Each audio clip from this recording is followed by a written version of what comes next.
नमस्कार, स्वागत है आपका। मैं हूं आपके साथ अंशुल त्यागी, मेरे साथ हैं डॉक्टर विकास विजय। बहुत बहुत स्वागत है सर पहले आपका।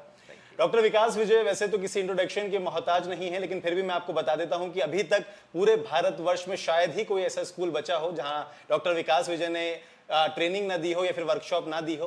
इसके अलावा 10 लाख से ज्यादा बच्चों को अभी तक ट्रेन कर चुके हैं, 10,000 से ज्यादा टीचर्स को ट्रेन कर चुके हैं, और कॉमर्स सेक्टर के अंदर मुझे नहीं लगता शायद कोई ऐसा बचा हो जो डॉक्टर विकास विजय को यानी कि अकाउंट्स गुरु को ना जानता हो, क्योंकि अकाउंट्स गुरु की बात कर रहे हैं। तो सर, सबसे पहला सवाल मैं आपसे यही लेना चाहूंगा कि अकाउंट्स गुरु ये कैसे दिमाग में आया और कैसे इसकी शुरुआत हुई?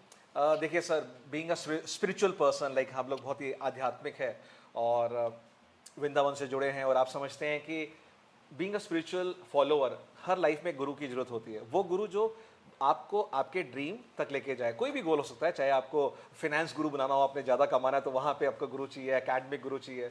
तो क्योंकि मेरा फील्ड रहा अकाउंटेंसी का और मैंने अपनी जर्नी स्टार्ट करी 1996 अकाउंटेंसी को लेके, तो वहीं से मन में आया कि क्यों ना अपने फॉलोअर्स को, बच्चों को, जो मेरे मेंटर्स ने सिखाया, मेरे टीचर्स ने सिखाया, बिकॉज मैं बहुत ही फॉर्चुनेट रहा कि मेरे टीचर्स बहुत ही अच्छे रहे अकाउंटेंसी को लेके और मेरा बेस अच्छा रहा, तो वो जो ज्ञान मैंने वहाँ से प्राप्त किया मैं अपने स्टूडेंट्स को दूँ। तो वहीं से फिर अकाउंट्स गुरु का सिलसिला चालू हुआ। क्योंकि जब मैं न्यूरा स्कूल में था, मैंने 15 साल पढ़ाया, मायापुरी में न्यूरा पब्लिक स्कूल है, तो वहाँ एज अ पीजीटी कॉमर्स मैंने ज्वाइन किया। तो भावना वही टीचर की रही, गुरु की रही, और वहीं से ये परंपरा चालू हो गई।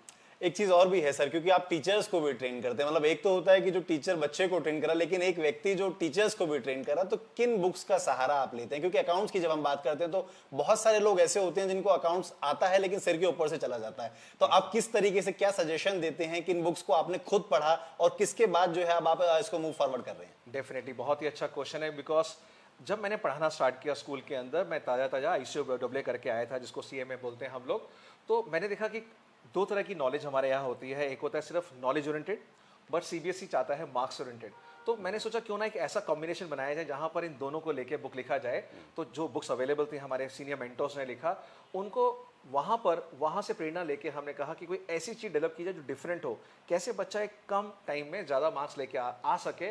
क्योंकि यहाँ पर एम्पल नंबर ऑफ क्वेश्चन होते हैं अकाउंटेंसी में। अगर आप खुद भी एक बहुत बड़े एकेडमिशियन रहे हैं, और आप समझ सकते हैं कि बच्चे को 300 दिन मिलते हैं पढ़ने के लिए, बट उसको 5000 क्वेश्चन जब करने पड़ते हैं तो दिमाग का दही हो जाता है। तो उस कॉन्सेप्ट में हमने टुगेदर विद का इजाद किया। 1996 की बात है जब फर्स्ट एडिशन हमारा आया, और अब से लेके 28 साल लगातार निरंतर हम नया काम कर रहे हैं। बट कोशिश यही रहती है कि कैसे बच्चे को कम कंटेंट के साथ हम टॉपर बना पाए, 95 और 100 तक दिवा पाए। तो ये जो किताबें मैंने लिखना स्टार्ट किया, together with accountancy, business studies और इकोनॉमिक्स, हमारे ये सारे के सारे जो बुक्स हैं उसी उद्देश्य के साथ बनी है कि एक बच्चा कम पढ़ के, बिना स्ट्रेस के, बिना एंग्जाइटी के भी टॉपर बन सकता है अपने स्कूल का। तो ये है बुक्स के पीछे राज, और ये जर्नी थी हमारी टुगेदर विद की।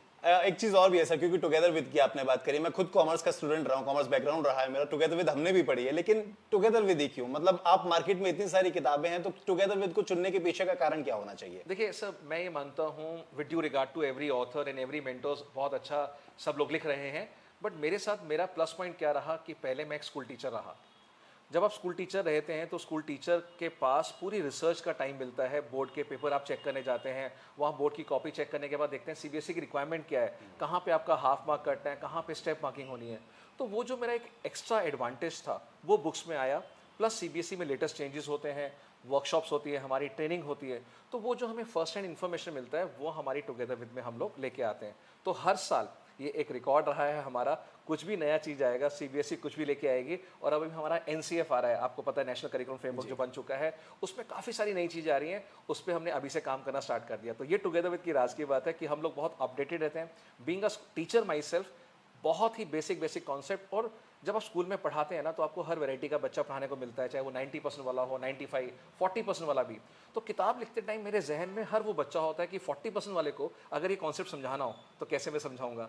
सेम वे अगर 90% वाला वो ऐसे कौन से क्वेश्चन कॉन्सेप्ट चाहता है जो वो बोर्ड में टॉप कर सकता है। तो वो सारी बातें हम, क्योंकि मैं ग्रास रूट लेवल पे बच्चों से जुड़ा हुआ हूँ, बिकॉज नॉर्मली क्या होता है जब हम ऑथर हो जाते हैं तो पढ़ाना छोड़ देते हैं, वो गैप्स आ जाता है, बच्चों से कनेक्ट नहीं रह पाता।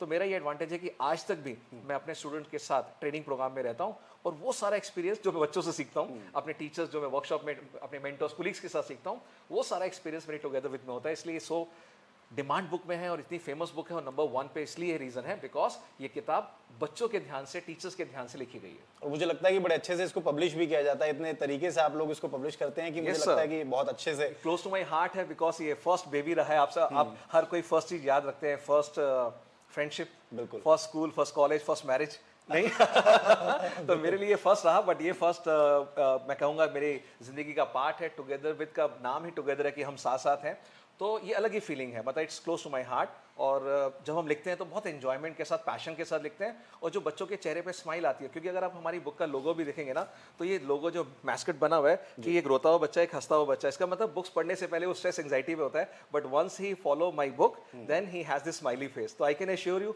कोई भी बच्चा अगर अभी भी देखिए 4-5 महीने बचे हैं, अभी CUT आएगा, एग्जामिनेशन, बोर्ड के एग्जाम स्टार्ट हो जाएंगे, तो बच्चा ना बहुत फ्रस्ट्रेटेड फील करता है। तो ये हमारी किताबें एक अच्छे दोस्त की तरह होती है। देखिए आपका भी कोई दोस्त होगा और आपने कोटेशन सुनी होगी, अ friend in need is a friend Indeed. तो जब जरूरत पड़ने पे जो दोस्त आपको काम आ जाए, आपको इंस्पायर करे, मोटिवेट करे, हेल्प करे और आपको संकट से निकाल के आए, ऐसा ही फ्रेंड है हमारी टुगेदर विद। और अगर आप एक बार फॉलो कर लेते हो, आई कैन एश्योर यू, और सभी सब्जेक्ट्स, ये नहीं कि मैं कॉमर्स की बात कर रहा हूँ, बाकी सभी स्ट्रीम्स में भी ऐसा रहता है। तो अगर आपका रूम टुगेदर विद से भरा हुआ है, तो मान लीजिए उस कमरे के अंदर आपके अच्छे अच्छे दोस्त हैं, जरूरत पड़ने पर निकालिए, पढ़िए, and you will get the solution for all your problems. और मेरी एक बहुत ही बड़ी कोट है, every problem has a solution. तो टुगेदर विद बिल्कुल खरा उतरता है उस कोट के ऊपर। और मुझे लगता है कि सॉल्यूशन टुगेदर विद है, अगर बच्चों को परेशानी है तो। बिल्कुल, मतलब कहते हैं ना कि ये तो संजीवनी बूटी है। मैं कहूंगा कि अगर आप परेशान हैं और आपको लग रहा है कि मैं ये चैप्टर 2 दिन में कैसे खत्म कर सकता हूँ, इट इज अ सेवियर। और ये किताबें लिखी गई है एनसीईआरटी पॉइंट ऑफ व्यू से, बिकॉज CUT सारा एनसीईआरटी बेस है।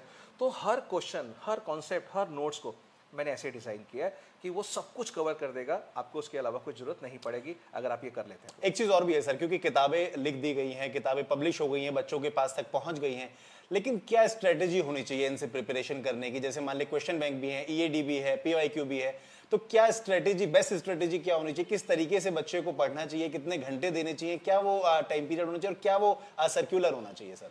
देखिए मैं बहुत ही though I am a commerce teacher जी, बट मैं साइंटिफिक प्रिंसिपल्स फॉलो करता हूँ, बिकॉज मैं NLP ट्रेनर भी हूँ, न्यूरो लिंग्विस्टिक प्रोग्रामिंग का ट्रेनर, यानी दिमाग का ट्रेनर। कि कैसे हमारे बचपन की बातें हमें आज तक याद है। अंशुल जी, आपको भी अगर मैं पूछूं कि क्लास 4-5 की बातें आपको अभी भी याद होंगी, है ना? 10th में किस टीचर ने, स्पेशल कोई एक टीचर होगा, याद होगा, बट हफ्ते भर पहले आपने रात को खाने में क्या खाया शायद आप भूल गए होंगे।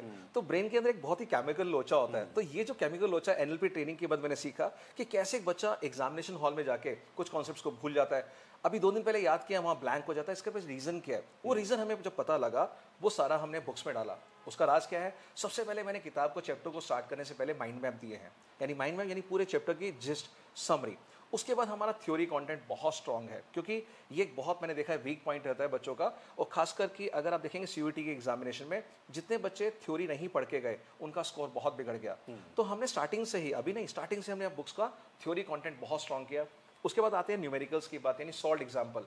वहाँ हमने limited but effective solved examples दिए कि अगर आप वो कर लेते हैं, यहाँ हमने भर भर के नहीं दिए 50, 100, 150, 500 नहीं। अगर 15 क्वेश्चन भी सॉल्व है ना, उस 15 क्वेश्चन को करने के बाद आपका कोई भी टेक्स्ट बुक का कोई भी PYQ भी निकल जाएगा। क्योंकि मैं बिलीव करता हूँ, एक बहुत बड़ी फेमस कोट है, अगर आपने देखा होगा कि कोई भी एक खिलाड़ी ओलंपिक्स में 4 साल मेहनत करता है एक पर्टिकुलर इवेंट के लिए, 2 मिनट के लिए, है ना, और वहां पे वो 10,000 घंटे की प्रैक्टिस करता है। तो practice makes a man perfect हम पढ़ते हैं, बट ये कोट थोड़ी पुरानी हो गई है। नई कोट क्या है? Perfect practice makes a man perfect. तो हमारा कंटेंट टुगेदर का परफेक्ट प्रैक्टिस कराता है। 15 सॉल्व इलस्ट्रेशन, उसके बाद फिर अनसॉल्व क्वेश्चन 10 से 15, उसके बाद हमारे PYQ आते हैं, उसके बाद हमारे 10 सैंपल पेपर्स आते हैं, उसके बाद तो खत्म।